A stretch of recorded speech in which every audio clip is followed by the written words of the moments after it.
Hi, I'm Helena Brask, the owner of Jasper, the horse that you see galloping around with my 16-year-old niece Natalie on him.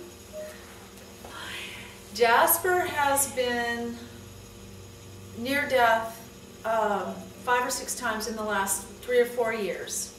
About 5 years ago, he had a bad reaction to the West Nile virus vaccine, and I thought I was going to lose him that first year. He developed neurological symptoms, terrible skin symptoms, enormous lumps and bumps on his body, oozing sores, tremors, and then in recent years, constant colicking. And in the last 2 years, an inability to process his food, to eliminate, etc. Last summer, he was down 500 pounds.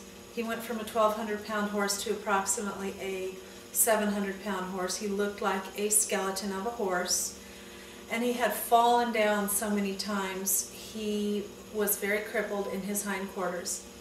So I had people ask me if it wasn't the thing to do to have him put down because his quality of life might be sort of poor. And I just kept talking to him and talking to my heart about the fact that the horse was still interactive, he was still trying, and if he needed that kind of help, I was willing to do it.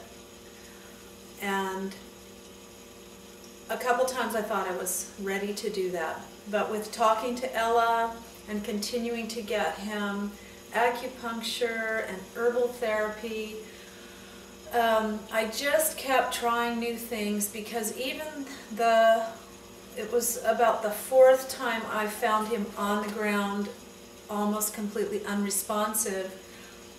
I walked over to him. I thought he had died. He looked like he was flat. There was no movement. He looked dead. And I walked over to him and I was saying goodbye and I was letting go. And all of a sudden he lifted up his head and he looked at me and he groaned. And he got to his feet. Very difficult movement to get to his feet. And Ella Bittle kept researching, and I kept trying homeopathy, herbals, every kind of senior feed you can imagine, coconut pellets. The main turning points, I think, last summer, it was between 105 and 115 degrees where we lived. Yes, he had shade, but we had no green food, and he didn't want hay, he didn't want grain, he didn't want anything. He was getting thinner and thinner, and a friend of mine suggested, of course I was giving him carrots. She said, well, why don't you give him all the carrots he wants? So, to make a long story short, last summer, Jasper got through the summer on 30 to 40 pounds a day of carrots, apples, peaches, plums, pears, you name it. Whatever I could find at the at the farmers markets. I bought 25-pound sacks of carrots every other day. Actually, every day. He ate a 25-pound bag of carrots every day, and then all kinds of other things mixed in. We tried zucchini and potatoes and things like that. The potatoes, if I cut them up, he would eat a little bit. Of course, they're not very sweet, but they're nice and juicy and starchy. Not a big hit. And every day I gave him an organic coffee enema because his bowels were not moving. And Ella discovered the American Cancer Society is giving organic coffee enemas to cleanse the liver. And it also cleans out the lower bowel. Apparently, nice warm water might do the same thing, but it doesn't have the liver cleansing properties. So probably for 6 months, I gave him organic coffee enemas. For about 4 months, the 30 to 40 pounds of fruits and vegetables. And about 6 months ago, we had our first rain here in this San Miguel, California area. And there were little sprigs of green grass, And I was at the point where there were days that Jasper just looked so horrible.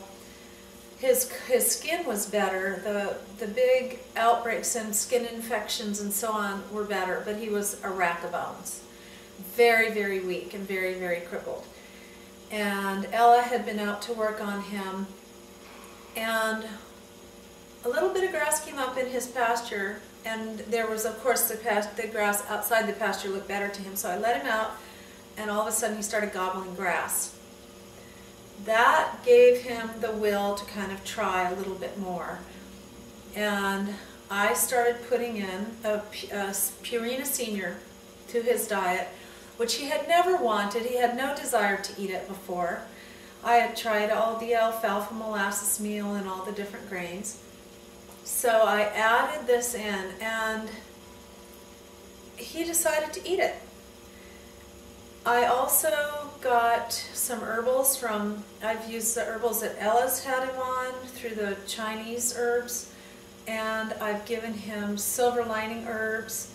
I've bought herbs at the health food store, many different kinds. You'd have to call me to walk through all the herbs that we went through with this horse. But I got some infection fighter and immune booster from silver lining herbs, and that has seemed to help him quite a bit. Especially since as he started to gain weight, he developed a horrible sinus and tooth infection. He was draining mucus out of his nose, and the vet said really the only thing to do was either massive antibiotics or get him up to Davis or Elmopentado and have major work done on him. And I'm not putting this 31-year-old horse through that. So instead, I just did Tellington Touch on his head and his body, gave him the infection-fighting herbs. He got up to about 20 pounds a day of Purina Senior, and he started eating other grains too. So I started, as it got into the winter, I started replacing the fruits and vegetables with more and more of this Purina Senior, and actually Jasper decided he no longer liked carrots. He quit eating carrots. And he's down to just a few apples a day. He was on 20 pounds of Purina Senior, and then the grass started to come up and he's grazing. He's starting to eat hay again. He's no longer draining mucus. The tooth infection, his whole face, I have photographs, his entire face swelled up about twice its normal size all around his jowls and on one side of his face and down the top of his muzzle. It's all of that's gone. He looks really healthy. I've also done day-to-day homeopathy with him. As I practice homeopathy, I put together new formulas each day or a couple times a week as he's going through his various symptoms. To date, today is the 15th of February 2010. I have a horse who's wanting to live. He's gained about 500 pounds. Is it 500? He's gained about 400 pounds. He could gain, if you see, there's still a little bit of rib in his side that shows a little bit. But he really doesn't need to gain much more than about 100 pounds. He's trotting around. He's eating everything I put in front of him. In fact, his tummy's getting a little round, so I've actually pulled back the food and am seeing if I can get him on more normal horse food too, the cubes and some really nice fine hay that I found. And we have a horse that was near death many times in the last few years, and he's now a functioning part of the household and he's enjoying his life. So all I can say is never say never. And if you're willing to spend some time and get them through the illnesses, sometimes it's not the age, it's the illness. And if you can get them through the illness and they find their will to live, they can be with you for a lot longer than expected.